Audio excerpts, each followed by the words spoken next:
So there are animals that can regenerate complex body parts, such as the nervous system, remarkably well. So there is, for example, salamanders or fish that when they lose a part of their body, such as their tails, they can regrow it in just a matter of weeks. But unfortunately, when our brain and spinal cord gets damaged, we cannot regenerate spontaneously.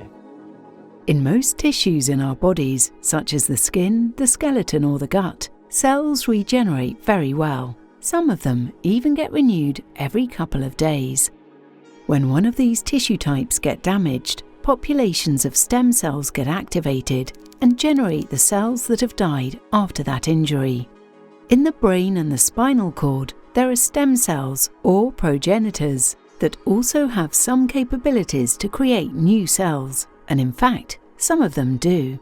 But the majority of the stem cells cannot produce new nerve cells, as they don't have all the equipment they need to replace the cells that have been lost after an injury. That's what Enric Llorens Bobadilla and his research team at Karolinska Institutet are trying to solve.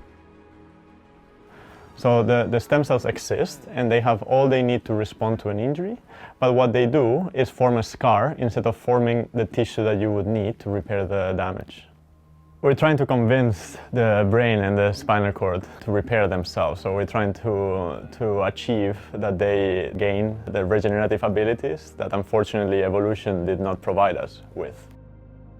The first step for the researchers is to understand how neurons are formed in embryos. They therefore analyze the instructions that the stem cell reads from a DNA and follows all the steps they go through to make a particular neuron type. When the researchers understand how the embryo does this, they might be able to recreate the process in an adult. So now for the first time we can understand all the genes that are active when a particular type of neuron is born in an embryo. And in addition to that, there are now tools such as CRISPR that was recently developed that enable us to activate specific genes in specific cells. So for example, in our case, when we want to activate a specific gene that has been active in embryonic stages to make a specific neuron type, but is no longer active, we can use CRISPR in this adult tissue as a tool to switch on and off the genes that we want in the cell that we want. And this is something that was simply not possible just a couple of years ago.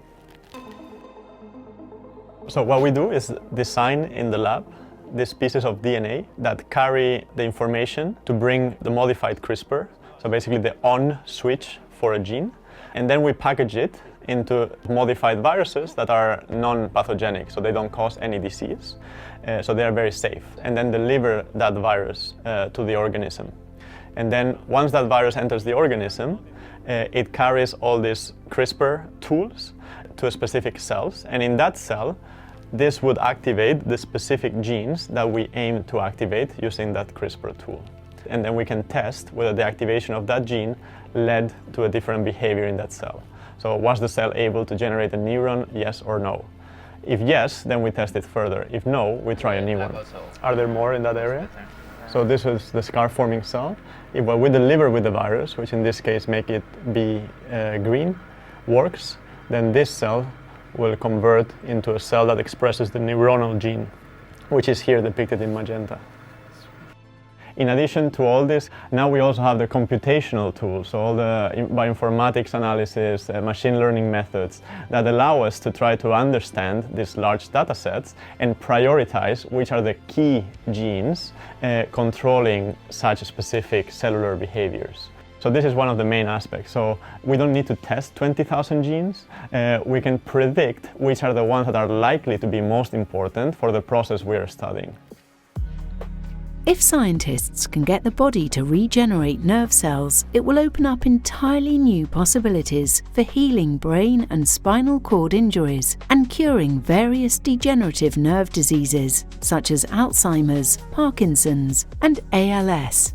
But there are many types of nerve cells that must be regenerated to repair nerve damage, and every time Enric Llorens Bobadilla and his colleagues succeed in reprogramming, we get closer to the solution of healing nerve damage. When a student sees something in the microscope that, you know, it's so exciting that there's nothing that can that is better than that moment. Because then when you see that all these years of work suddenly materialize into something potentially useful, and there's nothing that is as good as that moment. So yeah, that we're always looking forward to getting more of those.